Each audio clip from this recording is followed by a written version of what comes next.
Hát üdvözlök mindenkit, akkor folytatjuk az anyagot. Ugye az előző alkalommal elkezdtem beszélni a meteorológiai állapothatározók méréséről, és ugye az ezzel kapcsolatos hát nemzetközi vonatkozásokról. És akkor most kicsit tovább megyünk, és megnézzük ugye a hazai meteorológiai tevékenységnek a főbb gondolatait. Ugye itt a hazai meteorológiát, ugye az Országos Meteorológiai Szolgálat, hát hogy úgy mondjam, üzemelteti, tehát a hazai meteorológiai megfigyeléseket, előrejelzéseket és az egyéb feladatokat ez a szervezet felügyeli. Itt ugye az első körben, amit megnézzünk, hogy milyen meteorológiai állomások vannak hazánkban. Ugye az első legfontosabb típus az a meteorológiai főállomás, vagy szinoptikus főállomás. Ezek a mérőállomások gyakorlatilag a nemzetközi adatforgalomba továbbítanak adatokat, illetve hát a legszélesebb körű mérések így zajlanak. Lényegében ugye a számok azok már nem annyira pontosak, de egy Milos 500-as nevezetű automata rendszer végzi ezeken az állomásokon a méréseket. Hát itt ugye lényegében 10 percenként egy ilyen klímajellegű vagy klímacélzatú mérés és adattovábbítás történik, illetve óránként szinoptikus célzatú adattovábbítást végeznek ezeken a mérőállomásokon. Hát itt lényegében azért is mondtam, hogy a számok már nem relevánsak, hiszen jelenleg zajlik egy olyan folyamat, hogy a szinoptikus főállomásoknál nagy részt áttérnek az automata mérésre, tehát ugye itt a állandó személyzet az már jóval kevesebb mérőállomáson van. Ugye alapvetően itt az állandó személyzet alatt nem meteorológust kell érteni, hanem itt ilyen esetekben technikusok vannak, akik nyilván az észlelési tevékenységet elvégzik. Ugye, hogyha van észlelő személyzet, akkor az ő általuk rögzített vizuális megfigyeléseket ugye manuálisan rögzítik ugye az automata által mért adatokhoz. Ugye ezen kívül az országban még számos helyen van éghajlati állomás, ugye itt egy másik, kevésbé, hát hogy úgy mondjam, összetett automata rendszer dolgozik.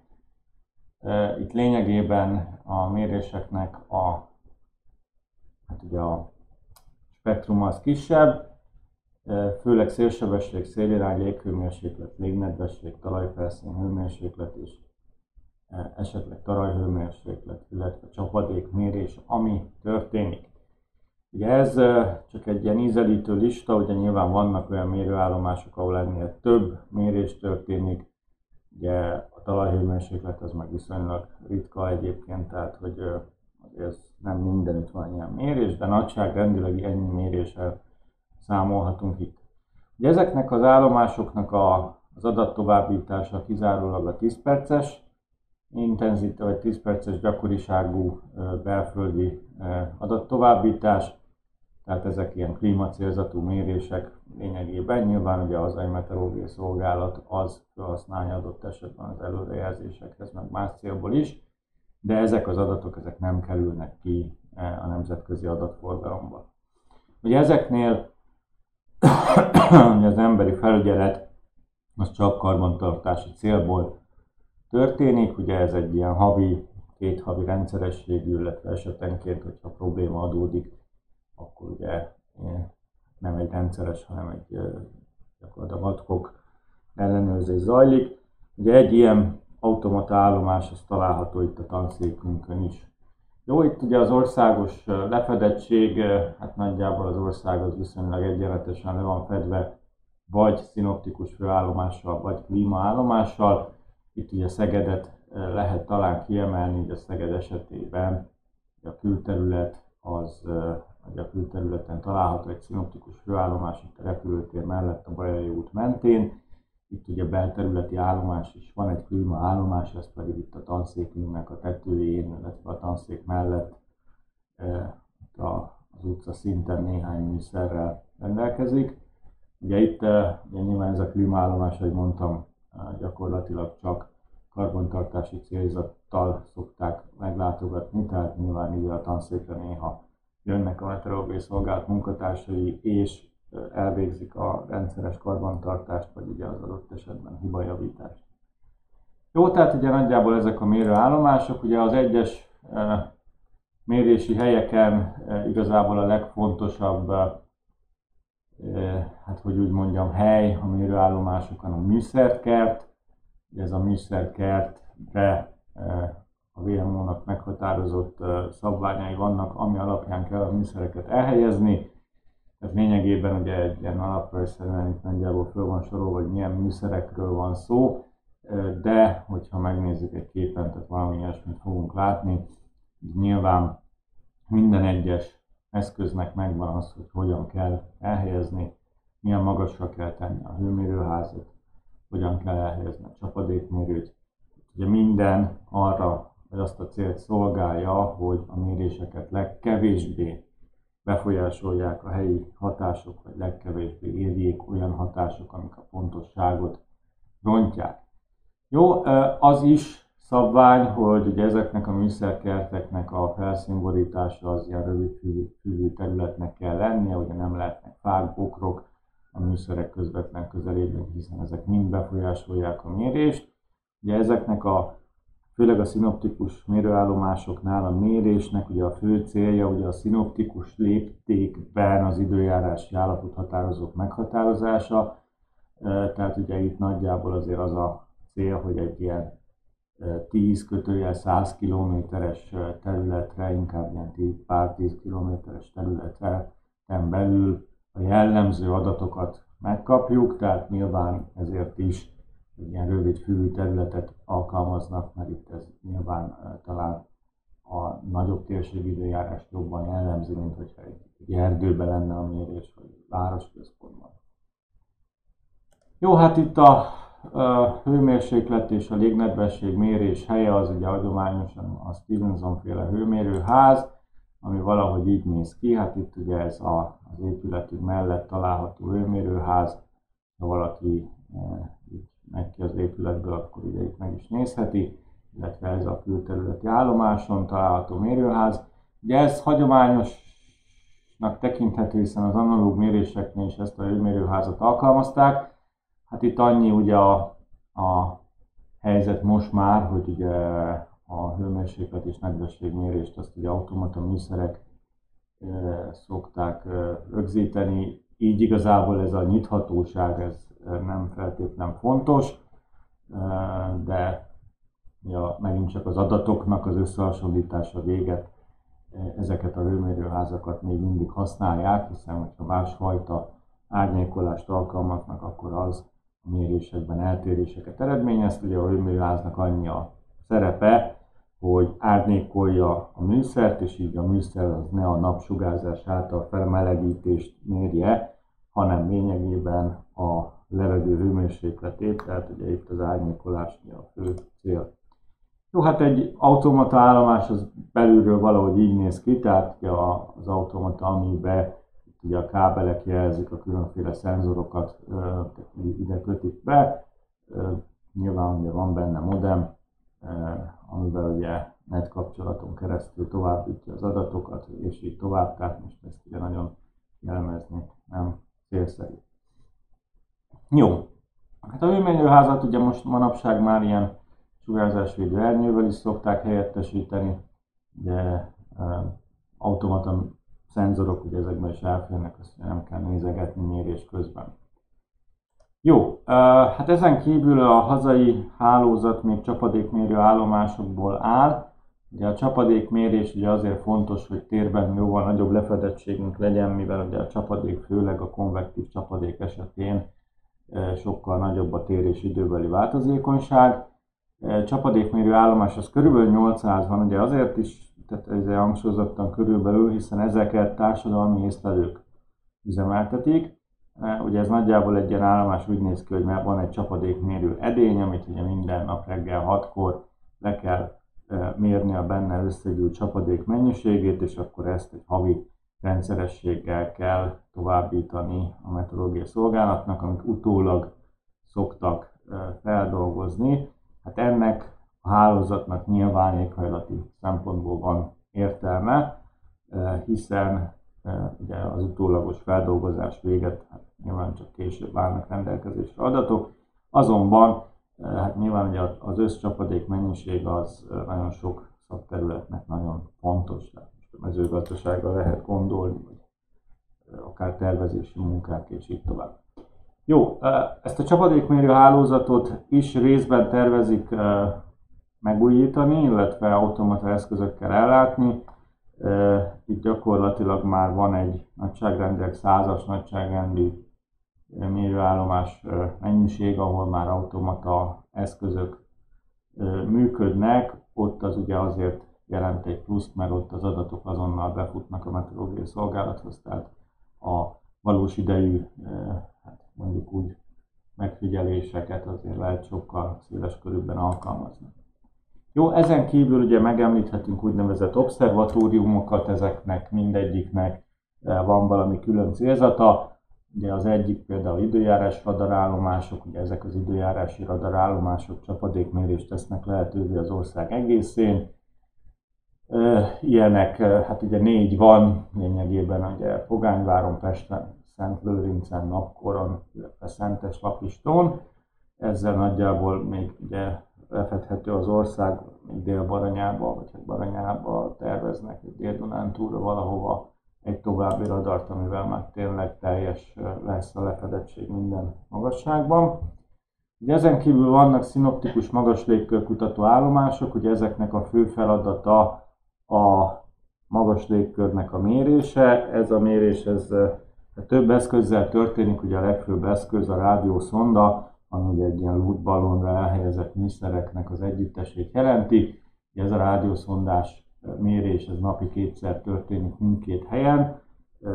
Lényegében ugye, hát ugye egy szondát eresztenek föl, ami ugye útközben egy profilt mér meg, ami az adatok továbbítása után lényegében ilyen profiladatokká áll össze. Ugye ez az időjárás előrejelzésnek az egyik legfontosabb bemenete ezek a profilmérések, hiszen igazából a magas légkör vagy a határrétegen fölötti légállapotokról alapvetően azért ezek tájékoztatnak. Tehát ez talán az egyik legfontosabb terület.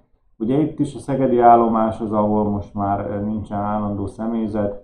Ugye ezt úgy oldották egyébként meg, hogy nem szükséges az állandó személyzet, hogy automata rádiószondázó eszközt helyeztek el, tehát ugye van egy gépezet, ami fújja föl a dufit és engedi el a rádiószondát. Ugye ez még egyelőre, ha jól tudom, teszt jelleggel működik, de úgy tűnik, hogy ugye ez lesz a jövő. Ugye emellett a magas légkörkutató állomásokon, főleg a Szegedin további eszközök is végeznek ilyesfajta méréseket, kisebb magasságokig, ilyen távérzékelő eszközökre kell gondolni. Ugye részben azért a Szegedin, mert a Pest-Szentlőrinci obszervatórium azért eléggé benn van a városban, és ugye van például olyan eszköz, ami ilyen ultrahangok segítségével, ultrahang kisugárzással és annak a hatásait méri, így tud hőmérsékletet és nedvesség profilt megállapítani, illetve szélprofilt, csak ez nyilván, hogyha a közelben laknak, akkor egészen zavaró tud lenni.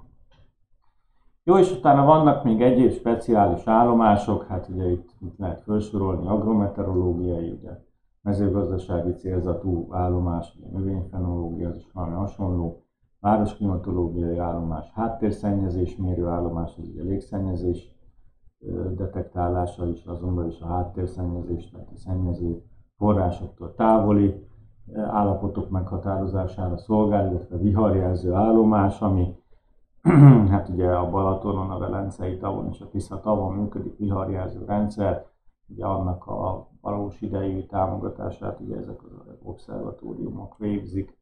Gyakorlatilag a Balatonon a Siófoki viharjelző állomáson üzemeltetik ugye azt a villódzó fényt, ami alapján hát ugye, hogyha adott esetben ugye baj van, akkor ugye elkezd jobban villogni, és akkor ki kell jönni a tóból. Jó, hát itt mindig elmondom, bármilyen előadásban ugye ez a téma előkerül, hogy igazából, hogyha valakinek szüksége van az időjárási információkra, akkor elsősorban a meteorológiai szolgálat érdemes tájékozódnia. Tudom, hogy vannak magáncégek is, amelyeknek ugye a weboldalukon hasonló információk érhetők el. Itt ugye mindig az a megfontolandó, hogy ugye maga a meteorológiai szolgálat az nagyon szigorú minőségbiztosítással működik, tehát ugye ebben az ott megjelenő adatok azok biztos, hogy hitelesek, és ugye a másik dolog, hogy az ott megjelenő nem is annyira az előrejelzés, hanem inkább a vészjelzés kapcsán ugye megjelenő prognózisok egy részénél eléggé, hát hogy úgy mondjam, szigorú rendszer működik, tehát főleg a vészjelzés kapcsán az ilyen fals és nem megfelelő prognózisoknak a kiadása az vélhetően súlyos következményekkel jár a szolgálatot teljesítő meteorológus számára, tehát ugye ilyen szempontból igazából ez egy sokkal megbízható forrás. Jó, itt is ugye, amit el szoktam mondani, hogy persze itt meg lehet az időjárás fülön nézegetni azt, hogy jelenleg milyen időjárási helyzet van, ugye itt van radarkép, minden egyéb, de talán ami a legfontosabb ugye a Meteorológiai Szolgálat webes felületéről, az a vészjelzés. Ugye itt a vészjelzés az miért fontos? Hát nyilván ugye azért fontos, mert nem véletlen van. Ugye lényegében a Meteorológiai Szolgálat egy riasztást tesz közzé, illetve figyelmeztető előrejelzéseket ugye a jövőre vonatkozólag. Itt ugye látszik is a képen, hogy ez a mai napra, a holnapi napra készül előrejelzés, illetve a jelenlegi helyzetre szól ugye a riasztás, tehát hogyha valami olyan időjárási helyzet van, ami veszélyt jelent ugye a szabadban tartózkodóknak, közlekedőknek és így tovább, akkor az ide riasztásként megjelenik. De azért fontos, hogy ezt azért észbe tartsuk, hogy van ilyen, hogy amikor ugye elvileg szabadtéri programot tervezünk, akkor nem biztos, hogy árt az, hogyha itt ezt ellenőrizzük. És hogyha mondjuk adott esetben a riasztás vagy a figyelmeztető előrejelzés esetén az egész országban ilyen sárga vagy piros színek jelennek meg, akkor erősen átgondolni célszerű a szabadtéri tevékenységünket. Nyilván ugye voltak ilyen nagyon negatív példák, ugye jó pár évvel ezelőtt ugye volt egy ilyen tavaszi hosszú hétvége, amikor ugye mindenki kocsiba szállt és hát neki indult ugye a hosszú hétvégén wellnessezni, meg minden egyéb dolgot csinálni, és itt azért hozzá kell tenni, hogy ugye az azért volt egy ilyen rossz példa, mert akkor bejött egy hideg csepp Magyarország fölé, és ez hát erős havazást és hófúvást és minden egyébet eredményezett, de az addig viszonylag kedvező időjárás után ez egy hirtelen váltás volt, de a Meteorológiai Szolgálat oldalán már lényegében egy héttel előtte azért figyelmeztettek, hogy itt azért valami várható, és a hivatalos figyelmeztető előrejelzésben is gyakorlatilag az egész ország vörös volt, tehát ugye ilyen időjárási helyzetben nem célszerű elindulni. Aztán persze, hogyha ott ragadunk az autópályán, aztán kapjuk az SMS-eket, hogy ha elfogyott a benzin, vagy meguntuk az autónkat, akkor üljünk át egy másikba, az nem biztos, hogy segít. Ugye itt az segített volna, hogyha a utazni vágyó emberek mondjuk egy ilyen vörös riasztás kapcsán, a hófúvás egyéb mindennel esetleg átgondolják azt, hogy mennyire fontos nekik ugye utazni. Jó, hát itt, hogyha kicsit úgy mondjuk úgy aktualitást keressünk, megnézzük a mostani helyzetképet, csak hogy jobban lássuk. Ugye itt a jelenlegi helyzet az valahogy így néz ki.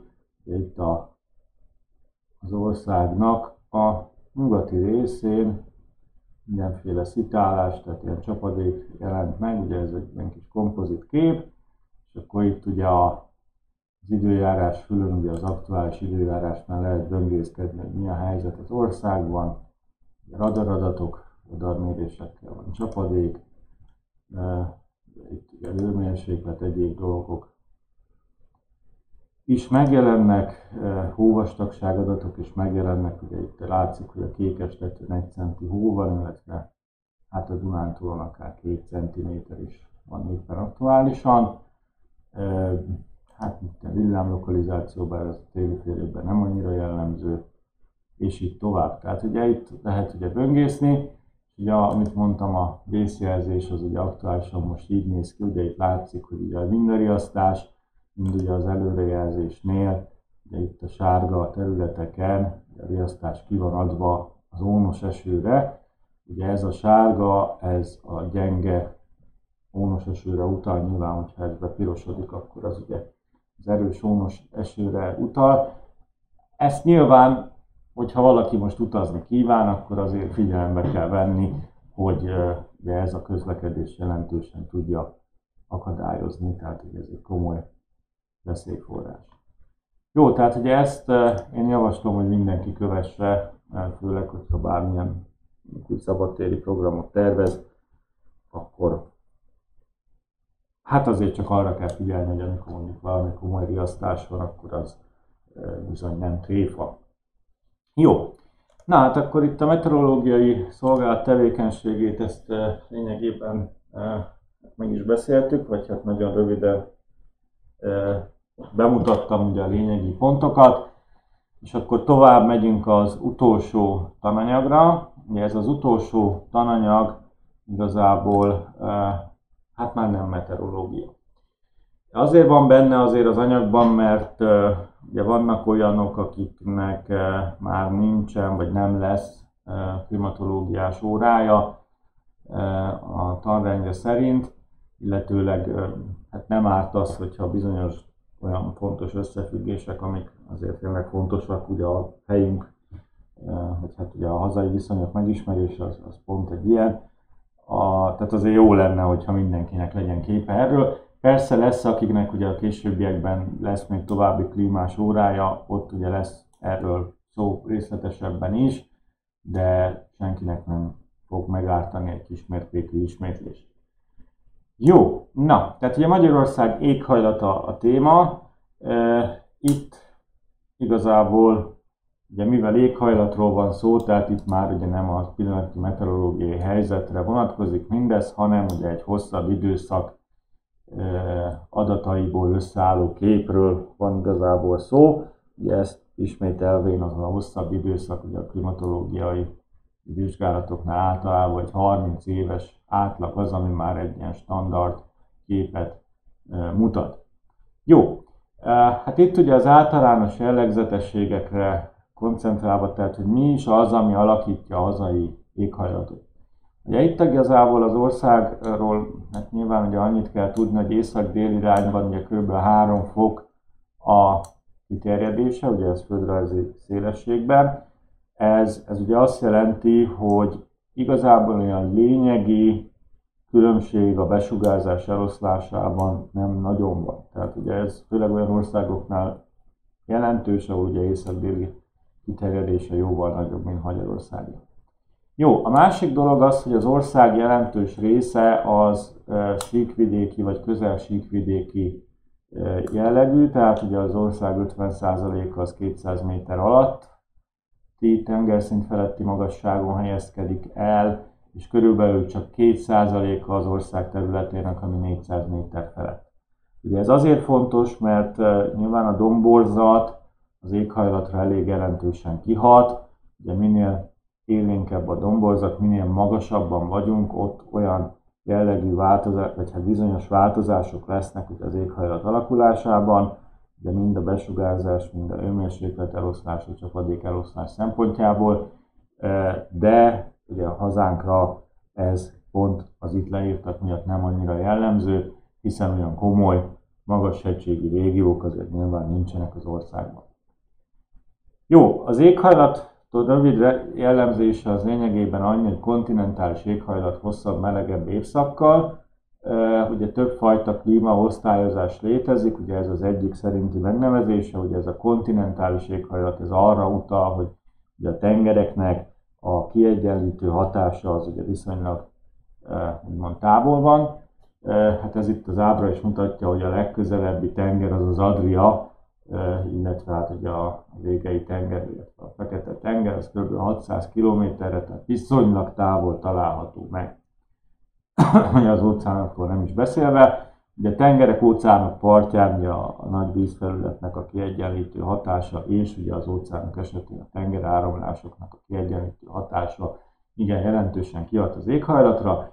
Na most a kontinentális éghajlaton ez ugye nyilván nincsen jelen. Ez ugye a kontinentális éghajlatnak ugye a legfontosabb tulajdonsága a viszonylag nagy hőingás az éven belül. Hát ugye ez a nyáron viszonylag jól föl tud melegedni, és télen ennek ellenére nagyon le tud hűlni. Ugye itt a hosszabb meleg évszak az ugye arra utal, hogy nyilván itt nálunk a melegebb évszak az, ami inkább nagyobb időszakát foglalja le az évnek. Tehát ugye ez nagyjából mindenki számára ismert. Jó, 4 elkülöníthető évszak van, illetőleg ugye ami nagyon fontos, hogy nagy a változékonyság. Ugye ez a változékonyság mind a hőmérséklet, mind a csapadék, mind az összes többi klimatológiai elemre megjelenik. Tehát ugye ez a változékony időjárás alakítja ki lényegében ugye az éghajlatunkat. Emiatt ugye az ilyen átlagok azok nagyon sokszor nem is jelentenek túlzottan sokat, mert ugye elég már szórásból jönnek ki. Jó, a csapadéknak az biztos, hogy a legnagyobb része nyáron van, tehát a legcsapadékosabb időszakunk az a tavasz vége, nyár eleje. Ugye ez mindig olyan vicces, mert ugye amikor bejönnek ezek a tavaszi nyár elejé, hát ott főleg az jellemzően ugye konvektív, tehát helyi csapadékrendszerekből hullik ugye igen jelentős csapadék mennyiség, ugye ilyen nagy zivatarok vannak, hatalmas nagy villámárvizek és így tovább. És akkor ilyenkor általában az újságírók meg szokták találni a tanszékünket, és megdöbbenve kérdezik, hogy mi történt az időjárással, és mi pedig megdöbbenve közöljük velük, hogy hát igen, ugye ilyenkor kell ennyi, és esőnek esnie, és így módon, ahogy éppen teszi.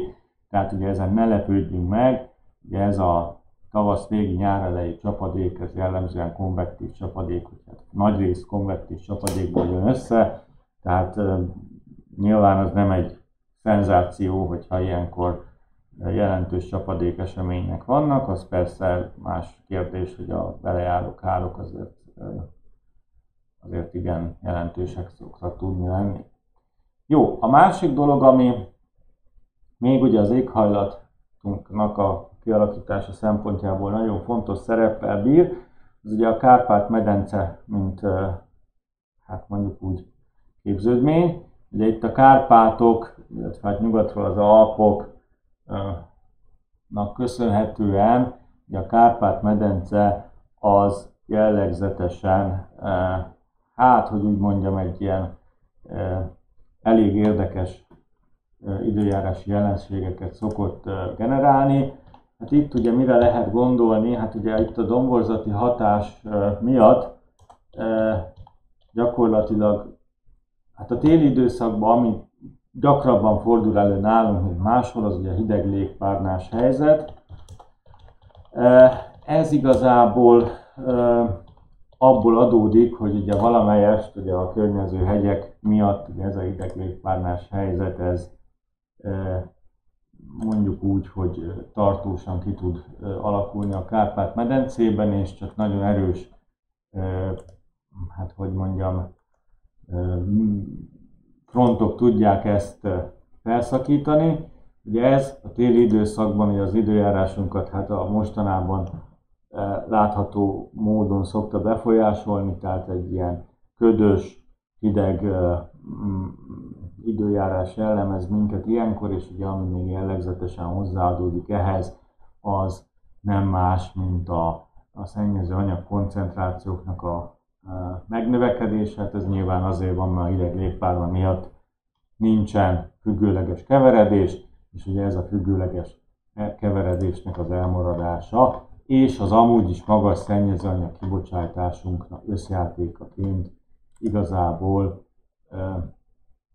hát praktikusan meg feldúsulnak ezek az anyagok. Jó, tehát ugye ez az egyik ilyen jellegzetes dolog, ugye a hideg légpárna, itt egy példa erre, a hideg légpárnás helyzetben egy gyakorlatilag alacsony szintű felhőzet tölti ki a Kárpát-medencét, és itt azért azt is lehet látni, hogy ez ilyen szépen kirajzolja a domborzatot. Ugye jellegzetesen a Mátra, illetve hát a Bükk szokott kiemelkedni ebből. Ugye a Mátrán ugye vannak is meteorológiai mérések, és akkor ilyenkor szokott ilyen izgalmas helyzet lenni, hogy az alföldi részen ilyen mínuszfokok vannak, ellenben a Kékes tetőn akár pluszba is átmegy a hőmérséklet, és kedves derült idő van. Úgyhogy akinek van kedve ilyen hideg légpárnás időben, célszerű egyszer azért föllátogatni a Kékes tetőre, mert ez egy nagyon kellemes élmény. Jó, tehát ugye ez a medence jellegnek ez az egyik következménye, ugye a másik következménye az pedig a nyári időszakra tehető, ott pedig ugye ezek az intenzív hőhullámok kicsit tudnak erősödni köszönhetően a védett helyzetnek, tehát gyakorlatilag ugye ez hát mondjuk, hogy ez nem olyan jelentős hegyek vesznek körül, de ennek ellenére maga a Kárpát-medence védettebb ugye a külső beáramlásoktól. Hát itt azért mondjuk a téli időszakban is azért vannak ennek pozitív oldalai is, tehát főleg az észak-kelet irányából érkező hideg beáramlásnál szokott lenni az, hogy a Kárpátok azok gyakorlatilag egy gátként működik, és lényegében a Kárpátok észak és déli oldalán igen eltérő hőmérsékletű levegőt lehet néha megfigyelni, tehát ez azért a medence jelleg, ez néha pozitív hatással is van. Jó, hát ugye végig fogunk menni az összes állapothatározón. Itt ugye az első az a sugárzás, itt ugye a napsugárzásra gondolunk nyilvánvalóan, vagy hát a globál sugárzásra. Tehát gyakorlatilag itt ugye a területi különbség az viszonylag kicsi, tehát kb. 600 megajoule per négyzetméter per év az, ami az eltérés, ami hát igazából szinte elhanyagolható, tehát 4200-4900 megajoule per év az, ami per négyzetméter, ami ugye Magyarországon jellemző, ugye a déli területek azok ugye kiemelkednek, Szeged környéke kifejezetten. Az évszakos különbség az ugye nyilván azért elég magas, tehát ugye az a nyári időszaknak a sugárzási bevétele az jóval nagyobb. Ugye télen ugye jellegzetesen egy 100 megajoule per négyzetméter per hónap érkezik, a nyári időszakban pedig kb. 600-650 megajoule per négyzetméter jön havonta. Tehát emiatt azért ugye jellegzetesen nagy különbségek lesznek nyilván az időjárásban is. Hát ugye télen egész egyszerűen kevés az energiabevétel, emiatt meglepő módon hideg van. Jó, ugye a következő a felhőzet. Ugye a felhőzetben elég nagy az évszakos változékonyság. Gyakorlatilag hát ugye az évi átlag felhőzet Magyarországon az tehát ilyen 54-66%, tehát itt az Alföld középső része az, ami talán kiemelkedik a viszonylag kisebb felhő borításával, de hogyha megnézzük az ilyen havi felhőzeti adatokat, akkor azért azt lehet látni, hogy olyan komoly különbségek igazából évszakosan vannak. Ugye januárban például ugye kékes színek dominálnak, az ilyen 70-75 vagy a fölötti százalék, míg ugye például júliusban az 50% alatti felhőborítás az, ami uralkodó. Tehát azt lehet mondani, hogy igazából a felhőzet kapcsán inkább időbeli különbségek az uralkodóak, mint hogy térbeli különbségek. De itt a havi adatokon is látszik, főleg a nyári meg az őszi időszakban, hogy az Alföldön jellegzetesen kisebb a felhőborítottság. Ugye itt az évi menetet, hogyha megnézzük országos átlagban, akkor is ugye látszik az a nyári minimum, főleg augusztusban alacsony a felhőborítás, és ugye a téli maximum. Ez a téli maximum részben a hideg légpárnának is azért köszönhető. Jó, hát ugye a sugárzást és a felhőzetet együttesen jellemzi a napfénytartam. Ugye a napfénytartam az hát lényegében azt mondja meg, hogy hány óráig volt a besugárzás zavartalan. Ugye nyilván ezt részben befolyásolja a nappalnak a hossza, részben pedig a felhőzet, hogy van-e vagy nincs. Ugye gyakorlatilag itt a területi különbség az 300 óra környéki, de úgy, hogy ugye az érték maga 1700-tól kb. 2000-ig megy. Tehát itt a déli területek amik ugye kiemelkedően magas napfénytartalommal rendelkeznek, és itt az észak-keleti terület, illetve nyugaton az, ahol kicsit alacsonyabb. Hát itt is van egy ilyen évi menet, nyilván ugye a nappal hosszának növekedése miatt a nyári időszakban a napfénytartalom is azért jóval nagyobb, és erre adódik rá ugye a felhőzet kisebb mértéke. Jó, tehát itt az évszakos változékonyság az, ami talán szintén ebben az esetben a legjelentősebb. Jó, ugye a következő állapot határozunk ugye a szél. Hát a szélnél igazából ugye alföldi, vagy hát szóval részben ugye a medencehelyzet, részben pedig ugye a kontinens közepén található ugye hát elhelyezkedésünknek köszönhetően, ugye a szélviszonyokat elég nagy változékonyság jellemzi. Jó, tehát ugye alapvetően az ország nagy részén úgymond az uralkodó szélirány az az észak-nyugati, vagy az észak-keleti. Hát itt ugye lehet látni hogy az uralkodó szélirányt, de azért itt látjuk, hogy főleg a hegyvidékek területén elég nagy az összevisszaság. Ugye a másik dolog, amit itt látunk, az a szélsebesség. Hát itt ugye gyakorlatilag a hegyvidékek kiemelt részeinél találunk magasabb szélsebességet, illetve az Alföld középső részén is még ugye megjelennek ezek a zöldes foltok, illetve a Kisalföld. Tehát ugye az átlag szél az olyan 1-2 méter per szekundumra 6 méter per szekundumig van. No, tehát ugye ez egy elég össze-vissza kép. De hogyha ugye nem az uralkodó, tehát a leggyakoribb szélirányt nézzük, ugye, hanem mondjuk a szélrózsán a gyakoriságot feltüntetjük, akkor például ugye lehet látni azt, hogy Szeged esetén ide be van rajzolva mondjuk az uralkodó észak-nyugati szélirány, és akkor itt látszik az, hogy Szegeden ugye az észak-nyugati szélirány is természetesen megjelenik, de megjelenik ugye a déli, az északi, meg a délkeleti is viszonylag nagy gyakorisággal.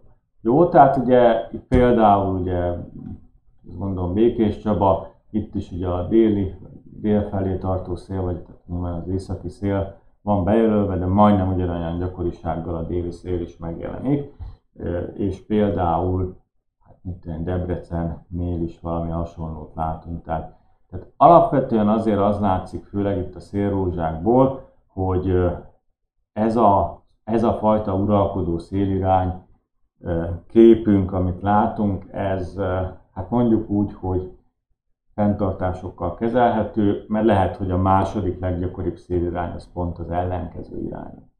Jó, tehát ugye itt a változékonyságot lehet tényleg kiemelni, és akkor itt ugye ez egy áprilisi állapot, ez meg egy októberi, alapvetően itt is az összevisszaságot, amit jól szemléltet az ábra, tehát praktikusan ezt kell a szélirány kapcsán megemlíteni. Jó, hát ugye a szélsebesség kapcsán igazából azt, amit el lehet mondani, hogy a szélsebességek azok relatíve alacsonyak. Tehát körülbelül az átlag szél az olyan 1,8 méter per szekundum. Ugye itt az ábrán több térképet is behoztam, ugye más forrásban vannak az adatok, hát itt ugye megy 1-től olyan 7 méter per szekundumig, ezen a másik térképen pedig igazából ezek az értékek 2-3-tól mennek.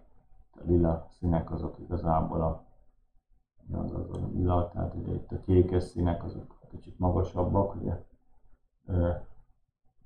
5-6 méter per szekundum az Alföld egészén. Jó, hát itt ugye ennek kapcsán azért azt el lehet mondani, hogy ugye Magyarország azért nincs olyan szélpotencia birtokában, mint ugye a tengerparti országok. Ugye itt ezekről a tengerparti országokról tényleg annyit kell tudni, hogy ott ugye a tengerparti viszonylag stabil, állandó szelet, azt ugye szélturbinákkal aknázzák ki, tehát praktikusan elektromos áramtermelésre használják. Tehát Magyarországon azért ez a szélsebesség azért kisebb, de ez nem azt jelenti, hogy nem éri meg hazánkban szélenergiát hasznosítani. Ugye a kiemelkedő területek az ugye a Kisalföld, és ugye lényegében az Alföld egésze, ahol ugye a szél gazdasági hasznosítása azért nem lenne haszontalan. Ugye a másik dolog, hogy ugye ennek azért van egy történelmi bizonyítéka is, hogy ha az Alföldön valaki sétál vagy utazik, akkor ugye elég gyakran találkozik szélmalmokkal.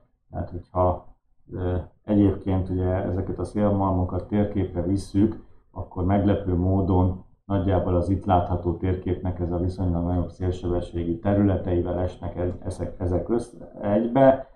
Tehát ugye nyilván a szélenergiát azt nem a 21. században kezdték el alkalmazni, és ugye mondjuk úgy elején se voltak annyira buták, hogyha ott a szél, akkor nem használták ki.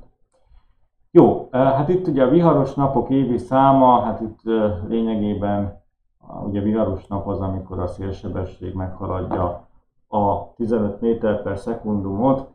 Ez lényegében ugye a Balaton környékén emelkedik talán ki, meg hegyvidéki területeken, pedig a Baranyában. Ugye ezek helyi domborzati lokális hatások miatt alakul ez így. Jó, ugye hőmérséklet kapcsán igazából azt lehet elmondani, hogy az évi középhőmérséklet az országban ilyen 10-11 Celsius fok körül alakul, ugye a területtől és időszaktól függően. Ugye a hőingás az elég eltérő, a téli időszakban jellegzetesen kisebb, tehát ugye decemberben 4-6 Celsius fok a napi hőingás, a nyári hónapokban pedig akár 11-13 Celsius fok is lehet ugye átlagosan. Ugye az havi középhőmérsékleteknek az alakulása az valami ilyesmi képet mutat, tehát télen még egyenlőre, vagy most már annyira nem, de mondjuk ugye közelmúltig negatív átlaghőmérsékletek voltak, és ugye a nyári átlaghőmérséklet az pedig ilyen 20 Celsius fok fölötti. Itt nyilván ugye azért ugye benne vagyunk egy éghajlatváltozásban, most már ez a méréseken is elég egyértelműen érezteti a drasztikus hatását, tehát ugye ezek a trendek azért némileg megváltozásban vannak. Hát itt ugye az országos évi középhőmérséklet alakulása van bemutatva, hogy 1901-től 2009-ig, ugye itt igazából az utolsó években van egy emelkedés. Hát itt ha frissebb adatot mutatok, akkor igazából ez sajnos ez a trend ez tovább, hát hogy úgy mondjam, erősödött. Tehát igazából a mostanra már az elmúlt, gyakorlatilag 1901-hez képest a hőmérséklet itt a hazánkban már olyan 1,2-1,3 Celsius fokkal magasabb, és a legmelegebb évek azok rendre az elmúlt évek közül kerülnek ki. Tehát sajnos ez a globális éghajlatváltozás az igen erőteljesen rányomja a bélyegét hazánk időjárására is. Tehát ugye így igazából hát jelentős melegedés az, ami megfigyelhető. Most itt gyorsan frissítettem a diasort, legalább így tudom. Tehát ugye 2019-ig lényegében ugye az utolsó évek azok igen jelentős hőmérséklet emelkedést mutatnak. Azért is előtte kellett volna, de nyilván azért látszik, hogy már mondjuk ugye 2019-es év az a eddigi rekord meleg volt, ugye az idei is valami hasonlóan alakult, tehát mindenképpen az éghajlatváltozás a hőmérséklet kapcsán azért mondjuk úgy, hogy a globális átlag szerint érinti Magyarországot. Jó, ugye a következő ugye a területi szerkezete a hőmérsékletnek, hát itt ugye a területi szerkezetben igazából ami részben megjelenik az a domborzat. Ugye nyilván a magasabb helyek azok viszonylag alacsonyabb hőmérséklettel rendelkeznek. Ugye ez az évi középhőmérsékletet mutatja, ez alapján a legmelegebb területek az alföldi területek, ugye ezen belül is ugye Szeged környéke, tehát a Dél-Alföld, illetve a Baja környéke, ezek a legmelegebb területek. Ugye Észak-Alföld valamelyest hűvösebb, illetve a hegyvidékek azok viszonylag hűvösek. Ugye itt Szeged környékén ugye ez a piros szín, ez 11 fölötti, hát ugye Szegedben már inkább a 12 Celsius fokos középhőmérséklet az, ami a jellemző, és akkor itt az ország, tehát a pirosas színek azok a 10-11 Celsius fok környékiek, és hát persze megjelenik ilyen kékes tető, Bükkfensík, ahol ez az évi középhőmérséklet, ez ilyen 6 fok alatti. Jó, hát itt a júliust meg a januárt is ugye megmutatja az ábra, hát itt is valami hasonló területi szerkezet az, ami megjelenik. Tehát nyilván itt a téli időszakban inkább a nyugati, délnyugati területek, amik kicsit enyhébbek, ugye itt az Adriának a közelségének köszönhető, illetőleg ugye télen általában ugye itt az észak-keleti Kárpátokon a viszonylag alacsonyabb területeken tud bejutni a hideg levegő ugye a észak-keleti irányból.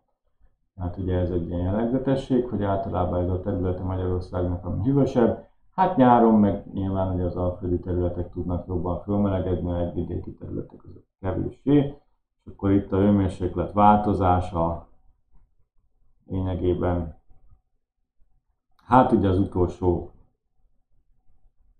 30 évben kivéve az, hogy ez 10 éves már lett a térkép. Itt ugye azt lehet látni, hogy ami jobban melegszik, az igazából az Észak-Nyugat Magyarország, ugye a Kisalföld, tehát itt a hőmérséklet melegedés ott egyes helyeken az 1,8 fokot is meghaladja, így ez a sárgás szín 1,3-1,4 Celsius fok, tehát itt Szeged környéke is így melegszik ebben az időszakban. Jó, hát csapadék kapcsán igazából amit el lehet mondani az, hogy hát itt is alapvetően az évi változékonyság az elég jelentős, de ugye a területi különbségek is azért alapvetően akadnak. Hát itt igazából mivel kezdjem, ami izgalmas tud lenni. Nézem, hogy ezt tudom-e frissíteni, de nem.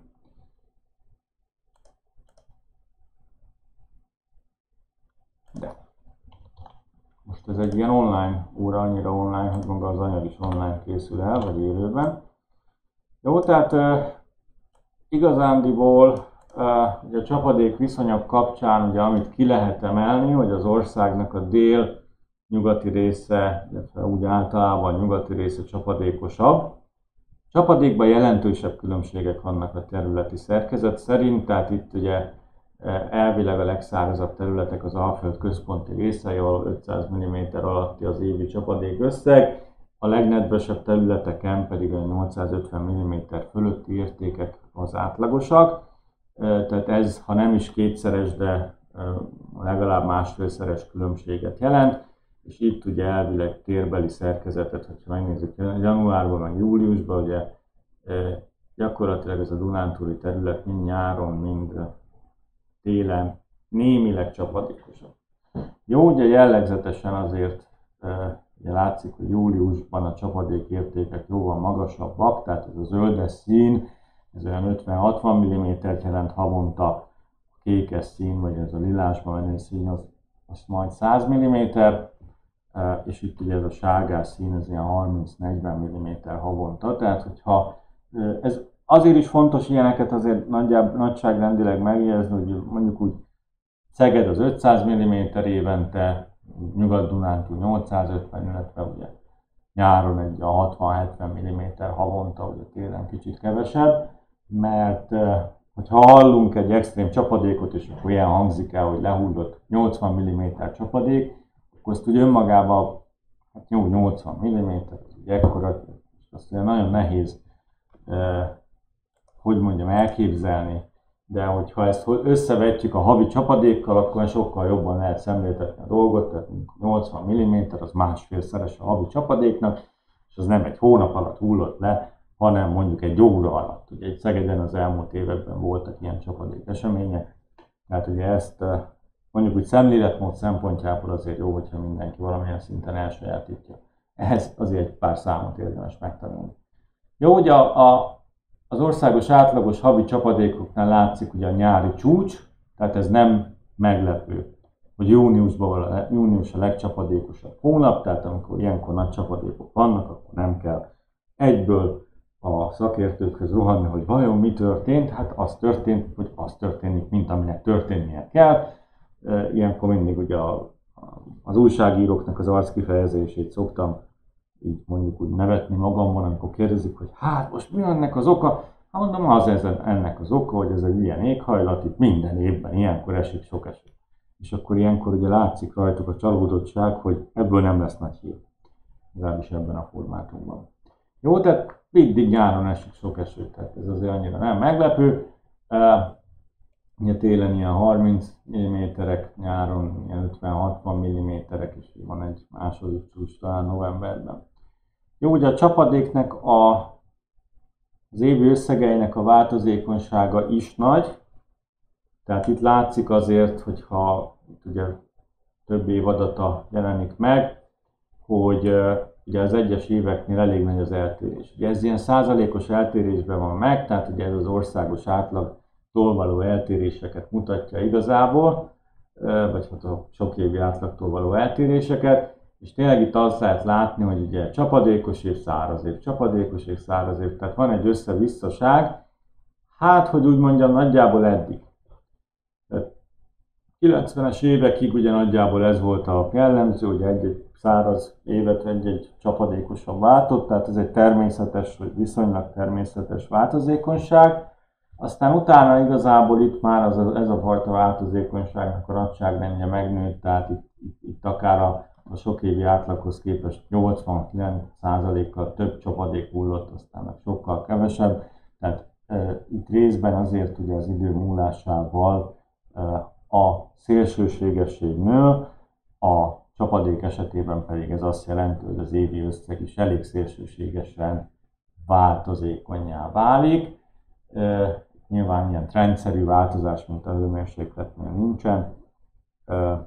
Alapvetően gyakorlatilag az éghajlatváltozás az országban annyit okoz a csapadékra vonatkozólag, hogy nagyjából ugyanannyi csapadék hullik le, csak kevesebb csapadékesemény során. Emiatt ugye még ezek az évi összegek sem jól reprezentálják a valóságot, tehát ugye lehet, hogy egy helyen lehullik akár 2 havi csapadék, az ott aktuálisan elég nagy problémát okoz, villámárvizeket okoz, és aztán azt megpróbáljuk minél gyorsabban levezetni, és akkor azt követően pedig lehet, hogy egy héten belül már asszály-közeli állapotok uralkodnak. Tehát ez mindenképpen ez az időbeli változékonysága nő a csapadéknak, és ez komoly gondokat jelent mind a mezőgazdaságban, mind akár ugye a városokban is például komoly károkat okoz.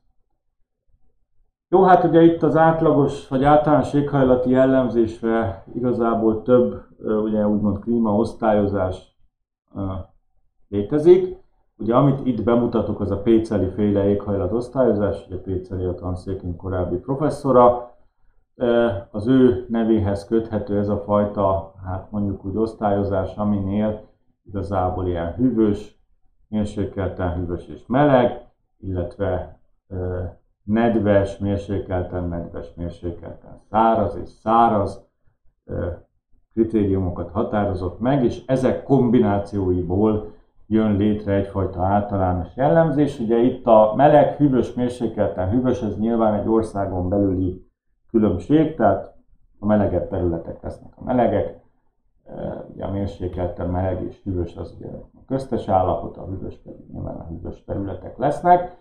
Ugye a nedves vagy száraz kérdéskörét meg lényegében úgy dönti el, hogy a lehullott csapadék mennyiség az hogyan viszonyul az elpárologtatható csapadék mennyiséghez. Most ez nagyon röviden meg a lényeget kiemelve, tehát ennek nyilván bonyolultabb a számítása, de nagyjából ez azt mondja, hogy ami ott lehullik csapadék, az elég arra, hogy ott elpárologtassuk, vagy adott esetben, hogy a párolgás sokkal nagyobb, akkor nyilván az a hely az száraz lesz, hogyha meg a csapadék több annál, mint ami úgy el tud párologni, akkor az a terület nedves lesz. Jó, ez ugye azért érdekes, mert egyébként pont ez a határ, ugye ez az egyes határ, hogy egy terület száraz vagy nedves, az így Magyarországon belül húzódik. Ez nyilván ugye mondjuk egy globális vonalat elképzel, vagy egy Európában egy nagy vonalat húzva, pont Magyarországra esik. Ugye ez azt is jelenti, hogy az évek közötti változékonyság is elég nagy tud lenni, tehát ha van egy kicsit több csapadékunk, akkor már is kategóriát ugrunk. És ugye ez a fajta osztályozás arra is jó, hogy ugye ez a növényzetre átlagosan azért jó összekapcsolható, és így tovább, tehát a viszonyokat ebből jól tudjuk követni. Jó, hát itt ugye az értékeket, ha megnézzük, ugye a Délalföld, illetve itt Baja környéke az, ami a meleg-száraz kategóriába esik, ugye az ellenkező helyzet az pedig a hűvös-nedves, ugye itt a magasabb hegyvidéki területek az, amik kiemelkednek ilyen szempontból. Ugye az ország nagy része ebben a mérsékelten meleg-szárazba esik, illetve ezt egy mérsékelten hűvös-száraz, a magasabb dombvidékek területén egészíti ki. Tehát nagyjából az ország jelentős része igazából ez a száraz rezsimben van, kivéve hogy a hegyvidékek a nedves, és ugye ez a Dél-Dunántúl, Délnyugat-Dunántól, ahogy bejönnek ezek a zöldes színek, ez a mérsékelten hűvösnek a színei, méghozzá ugye mérsékelten nedves szárazzal kombinálva, illetve itt a Dél-Dunántúl ez a mérsékelten meleg, mérsékelten nedves, tehát gyakorlatilag ezen a területen a csapadék viszonyok azért kicsit máshogy alakulnak, emiatt az nagyjából elkülönül. Jó, de az ország jelentős része a mérsékelten meleg szárazba esik, és ugye Délalföldön egy nagy folt, az pedig a meleg száraz kategóriában.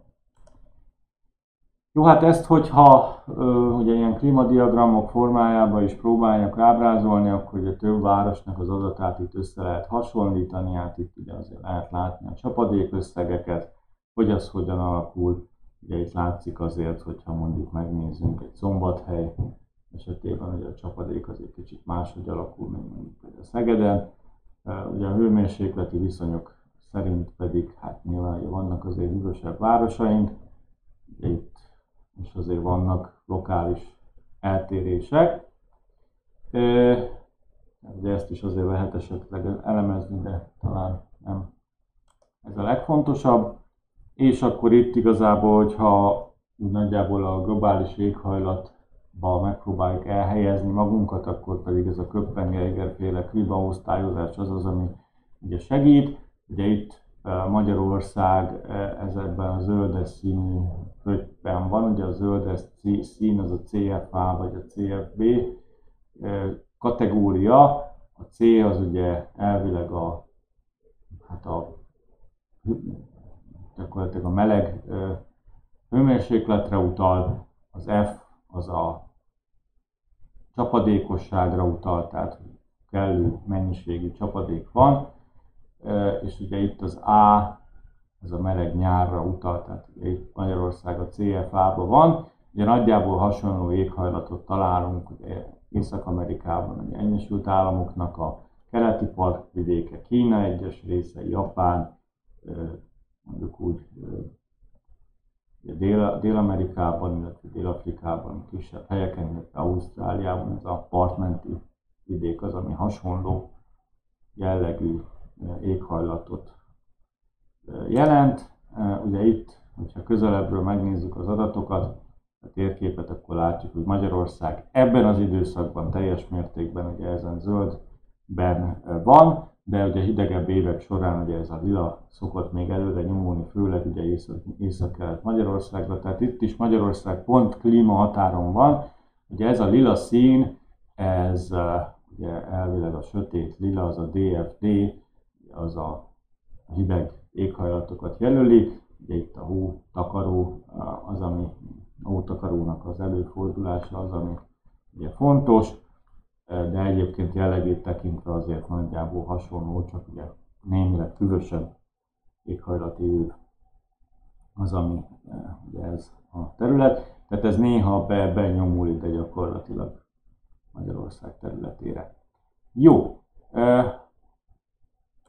hogyha még ugye ki lehet emelni valamit, akkor az ugye az időjárásnak a változékonysága. Ugye erre van egy ilyen gyűjtés, ezt a Meteorológiai Szolgálat csinálta egy darabig, aztán nem tudom, szerintem megunták, hogy valami technikai gond lehet, de térképen jelölték az időjárási rekordokat. Mindig viccesen el szoktam mondani, hogy ez az a pont, hogy azért van ez nagyjából itt, hogy legyen mit megtanulni. Nyilván ugye erre azért nincsen azért olyan szinten szükség, de akinek van ilyen hobbija, hogy szeret számokat tanulni, akkor ezt meg lehet. És akkor itt ugye, hogyha nézünk, akkor lehet szemezgetni azzal kapcsolatosan, hogy ugye milyen időjárási rekordok vannak. Hát mit tudom én most akkor itt egy példa, ugye csak ha már Szegeden vagyunk, akkor ugye a szegedi dolgokat kielemezgetjük. Ugye Szeged az a napfény városaként szokta reklámozni magát, vagy ugye így hivatkoznak rá. Hát ugye a napfény városába fordult meg 1978. október 31 és december 4-e között, hogy 35 napig napsütés nélküli időszak volt. Ez ugye nyilván azért adódott, mert ugye folyamatosan felhőzet volt, ugye amikor süthetett volna a nap. Tehát a leghosszabb napsütés nélküli időszak az pont Szegedhez köthető, a napfényvárosához. Ugye a legkisebb évi csapadékösszeg is, ez 203 mm, ugye átlagosan azt mondtam, hogy nyáron azért egy olyan 60-70 mm leszokott itt hullani, tehát ez egy nagyon száraz év volt, főleg Szegeden. Ugye ez nyilván ugye abból látszik, hogy ha 60-70 mm a nyári csapadék, akkor nyáron 3 hónap alatt esik 200 mm, de most ehhez képest itt az egész évben sikerült ennyi. Ugye itt Szegedhez köthető a legmagasabb napi minimum hőmérséklet is, 300 méter alatt, ez 27,1 fok, hát ez valami régebbi adat, ezek már azért megdőltek. És akkor itt lehet még ilyen dolgokat szemezgetni. Ugye a Kiskunhalas abszolút maximum hőmérsékletet, ez is 2007-es adat, ez is biztos már megdőlt. Akkor mit tudom én. Legalacsonyabb évi középhőmérséklet az Kékestető 4,2 Celsius fok. A hótakaró maximális vastagsága 146 cm, ez sem most volt már. A legnagyobb csapadékösszeg, évi csapadékösszeg az Bükk-Fennsíkon mérték. A legnagyobb 60 perces csapadékösszeg, ez is talán már megdőlt, de 120 mm 60 perc alatt, tehát ez körülbelül 2 havi csapadékot sikerült ott összehozni. Legnagyobb mért napi csapadék Gyömrőn 203 mm, ez is talán már megdőlt. Hát itt ugye 2013 óta ez már sajnos nem frissül. Ugye a legnagyobb szélsebesség ilyen 103 méter per szekundum, tehát érdekességnek igazából jó ez. Jó, hát tehát akkor ezzel a mondjuk úgy szenzációs időjárási rekordokat bemutató térképpel akkor el is értünk az anyag végére. Úgyhogy ennyi lett volna ez a tananyag. Nyilván ugye a jövő héten még szorgalmi időszak van, hát most ebből látszik egyébként az, hogy ez a fajta előadásmód ez mennyivel gyorsabb, mint ugye a személyes előadásmód. Én nagyon remélem, hogy ezeket a videókat, akik nézték, azok hasznosnak találták, sikerül az anyagot ez alapján elsajátítani. Ugye a diasor is fönn van a Cospace-en, tehát ugye ott, hogyha valamit nem látnak a videón, persze meg lehet nézni.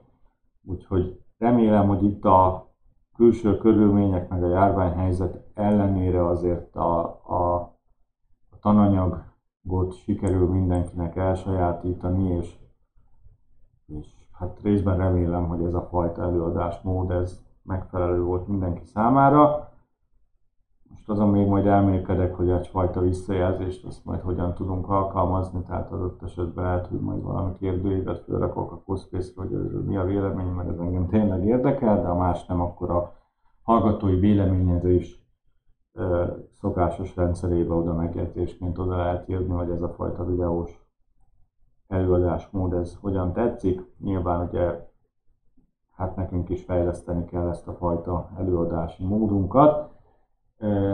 És ugye ahogy jelenleg kinéz, azért egy darabig még ez a fajta online oktatás lesz itt az uralkodó. Jó, úgyhogy akkor köszönöm a figyelmet ugye a mai alkalomra és az egész fél évre, és akkor a kiírt vizsgaidőpontokba várok minden kedves vizsgázót, jelentkezőt. Akinek kérdése van, azt majd konzultáció során azért fölteheti, akár a vizsgával kapcsolatosan is lehet majd kérdezni. illetőleg ugye az elérhetőségeim azok mindenki számára ismertek, úgyhogy ott is várom a kérdéseket, hogyha valakiben valami fölmerült. Akkor minden jót, sok sikert a vizsgaidőszakra, meg kellemes téli pihenést. A vizsgaidőszak az nyilván a pihenésnek az egyik időszaka az oktatóknak. Tehát minden jót!